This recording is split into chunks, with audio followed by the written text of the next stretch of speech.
Welcome to Facts TV News, where everything is true. Security Minister downplays party of body cameras for police. National Security Minister Dr. Horace Jang has sought to downplay the importance of acquiring and deploying body-worn cameras for police. Dr. Chang says the government has to prioritize the acquisition of several other resources for the Jamaica Constabulary Force. Earlier this month, the Independent Commission of Investigations INDECOM raised concern about the absence of body-worn cameras in incidents where 119 civilians were fatally shot by agents of the state over the period January to October 2023. INDECOM said over the period, the Jamaica Constabulary Force produced evidence in a single case where a body-worn camera was used during a shooting. Speaking at Wednesday's post-cabinet briefing, Minister Chang said body-worn cameras are among the many resources the government has to acquire for the security forces. These resources include ballistic vests, helmets, motor vehicles, rehabilitated police stations, police radios, as well as the development of an entire network for effective communication. He added that 3,000 printers and other digital instruments were recently secured for the Public Safety and Traffic Enforcement Branch. Minister Chang said the government and the JCF's priority is to protect citizens, save lives, and maintain public order. While he admitted that body-worn cameras are an important element in policing, he said they are only a small part of those operations. The more critical focus over the last few years, he suggested, has been to the increase of number of boots on the ground and expand the force. In his 2023-2024 sectoral debate presentation in the House of Representatives, Minister Chang said he saw body cameras not as a challenge for the police force, but as a means of ensuring that the officers have the second eye that will relieve them from false accusations. NWA reports flooding, landslides, and other rain-related impacts in at least 4 parishes. The National Works Agency, NWA, has reported that several roads in at least 4 parishes have been impacted by heavy rainfall.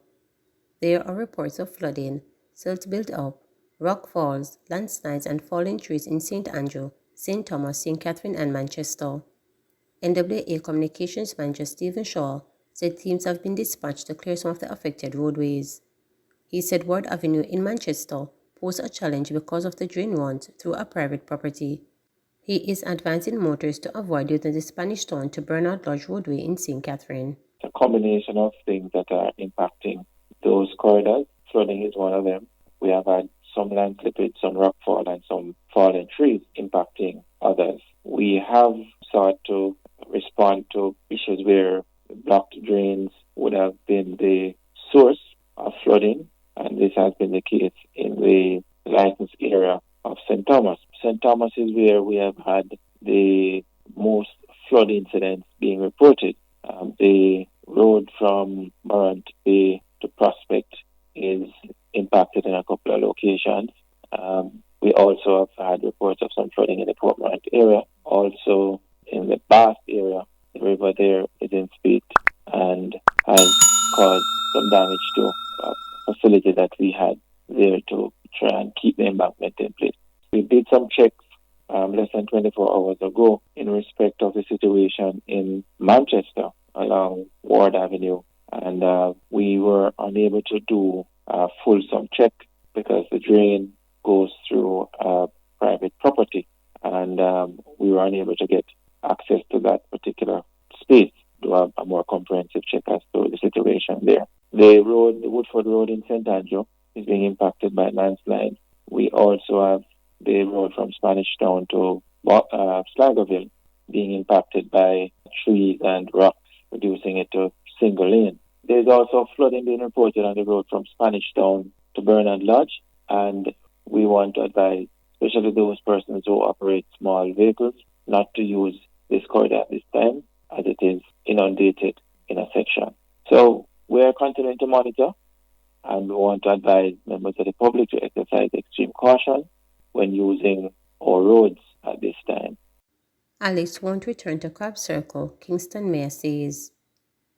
Mayor of Kingston, Delroy Williams, says the Kingston and St. Andrew Municipal Corporation is insistent that the vendor Alice at the center of the Crab Circle debacle will not be returning to the popular seafood spot. Mayor Williams says following the guidance of the Health Department, Miss Alice is barred from conducting business at Crab Circle following the viral video which showed her carrying out an unsanitary act. Today, the Public Health Department has been very clear to us that Alice should not return to the location, so until we have received communication from the Public Health Department otherwise, this is our position, he declared. Mr. Williams added that Alice did not participate in the heart NSTA thrust training and certification which is required for vendors to return to the venue. Meanwhile, the mayor says the municipal corporation is considering a waiver of the registration fee for the vendors at Crop Circle due to the loss of income suffered when the venue was shuttered. In early October, the Kingston and St. Andrew Health Department ordered crab and corn vendors to close their operations at a section of US Circle, popularly known as Crop Circle. In a notice to the vendors, the health department said vending operations has been ordered closed for non-compliance with the Public Health Food Handling Regulations 1998. Schools ordered closed due to inclement weather. The Ministry of Education and Youth has ordered the closure of schools on Friday, as the measure it says is to prioritize the safety of all students and staff, as Jamaica continues to be affected by significant rainfall associated with a weather system passing over the island.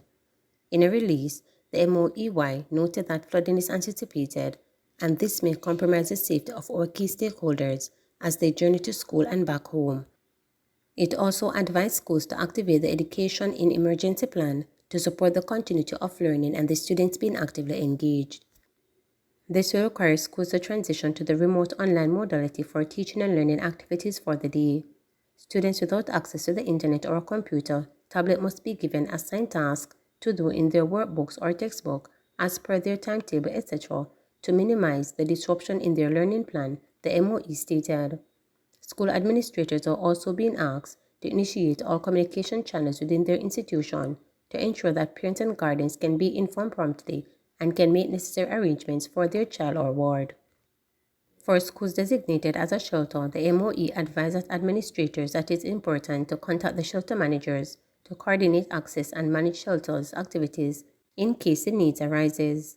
In the event of conditions worsen and schools are mobilized as shelters, provisions must be made to secure critical resources while providing access to bathroom facilities and other areas to safely home persons who may be displaced, the ministry stated. The MOE said it will continue to monitor reports from the Meteorological Service and the Office of the Disaster Preparedness and Emergency Management ODPEM and update stakeholders accordingly. The Meteorological Service on Thursday afternoon issued a tropical storm watch for the island. According to the Met Office at the time, there was a 60% chance of a tropical storm affecting the island, Prime Minister Andrew Holness said in a post on social media. Please remember to subscribe, like, share, and click the